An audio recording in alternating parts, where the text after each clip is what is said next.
Hello and welcome to High School Roundup on Time Warner Cable Sports Channel. Well, the boys of Lee Summit entered this week as the #1 team in the basketball Super 25 poll, and they've been there most of the season. The Tigers were a perfect 29-0. In the semifinals, the Originals took on a Kickapoo squad from Springfield that only lost twice all season. Taking you down for this big matchup, Lee Summit in the post. Drew Lock Air taking on the Chiefs. Cameron Davis in transition. Hesitation from 10 feet. Kickapoo down 1. Lee Summit was hot in the first quarter. Blake Spellman pull up and triples. Lee Summit up 3 early.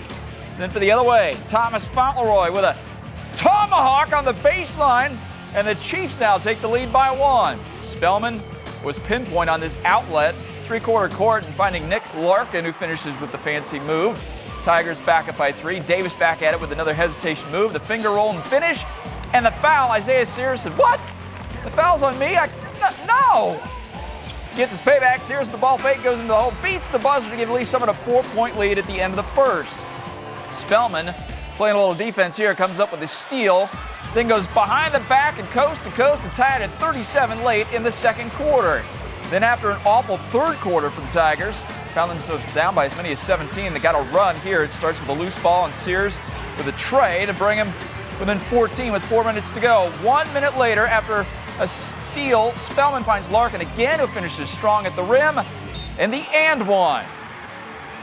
Ensuing free throw, he misses, but Sears is there for the tip in, and the Tigers find themselves within striking distance, down just 8 with 3 to play. The crowd loves it, going crazy. Next time down the floor, Spellman can't get the 3, but Sears is there for more second chance points. He would hit the free throw, bring him within 5, but they couldn't get any closer.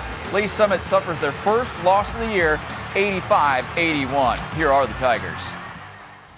Well, it's disappointing. Obviously, you don't want to have your one loss in the postseason. If you're going to lose, you kind of rather flip the script a little bit. But that's the best team we've played. I think we've played a very, very good schedule this year. I think we've played. You look at our conference. You look at what we did. I mean, we played the state champ in Kansas. We played.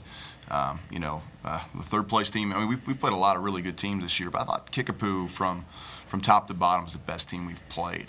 And I don't think our kids would disagree on that in any way, shape, or form. They have a lot of really good players, and you come in, you expect that when you come to a Final Four to play the best team you've played, and that was certainly the case tonight. We got beat tonight by a team that was better than us tonight. That's what we work on all the time. You're always prepping for situations like that, and I thought we responded really well. But yeah, I mean, it was just that lead got too big, and then we kind of just ran out of time. But I thought we kept coming, and I was really proud of that. I mean, that's just I was really thrilled with just how hard we competed. It didn't surprise me at all. And that's how these kids are tough, and they never stop fighting. And I was really proud of that. A very good season for the boys from Lee Summit. Well, Saturday's state championship matchup on Chaminade, 26-5 this season. They'll take on the Chiefs, now 29-2 after their upset win. Tip-off Saturday at 4:30 at Mizzou Arena. Missouri Class 5 girls semifinals, Liberty #4 in the Super 25, taking on Kickapoo as well. Sydney Ofield ready to go. Morgan Fleming. Always having Fleming on a team at Liberty. Takes the pass and drives it all the way to the rack for an easy finish. Everything going right for the Jays. Even the bad things, they almost turned the ball over here, but Taylor Gernster is there to save it, and Cale Newland gets the easy lay-in. Liberty with their largest lead of the game, up 10 in the second. It was pretty much all downhill from there, though. Just 6 minutes into the second half, Jordan Worsinger and Audrey Warren in transition just saw that 3-point halftime lead turn into an 11-point deficit. Later in the fourth, Fleming again in the paint, hits the layup, gets the foul. She'd make the free throw to make it. She was 10 of 11 from the free throw line in the game to bring him within 3. Worsinger goes in strong, hop, gets the layup, the fall, and stretch the Kickapoo's lead back to 7. Very next possession, the kickout pass from Fleming to Gernster, who hits the treble. Down just 4. Liberty would get within 2 during a long free throw contest to end the game, but Kickapoo would go on to win it 55-49. Here are the Blue Jays. Well, I think a lot of that's just a testament to our seniors. Our seniors do a good job of telling everybody we got this. We've got a chance to be in this. We've got a chance to continue. We've got a chance to win this.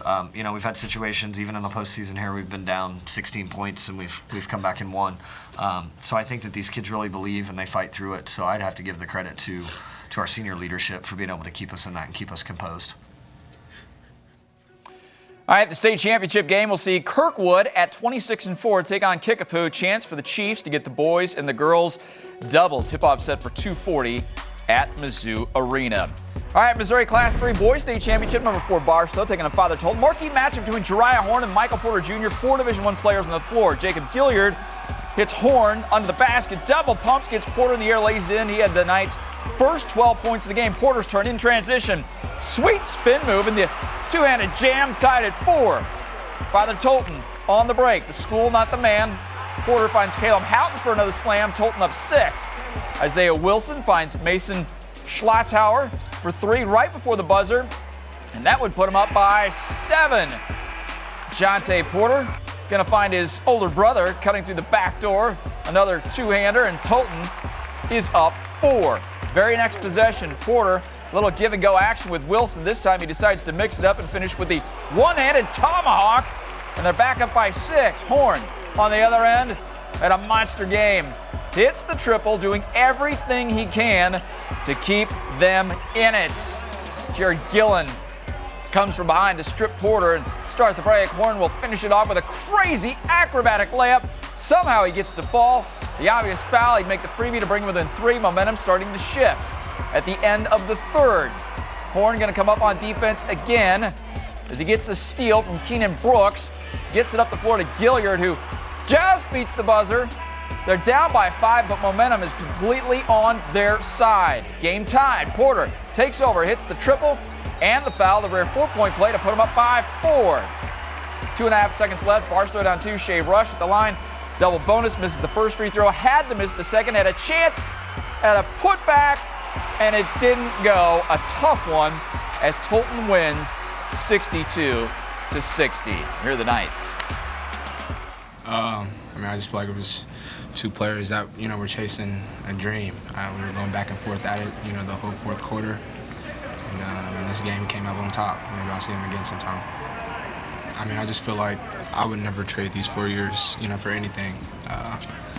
We started out as freshmen with a dream to, make it to the state championship. We did that our sophomore year.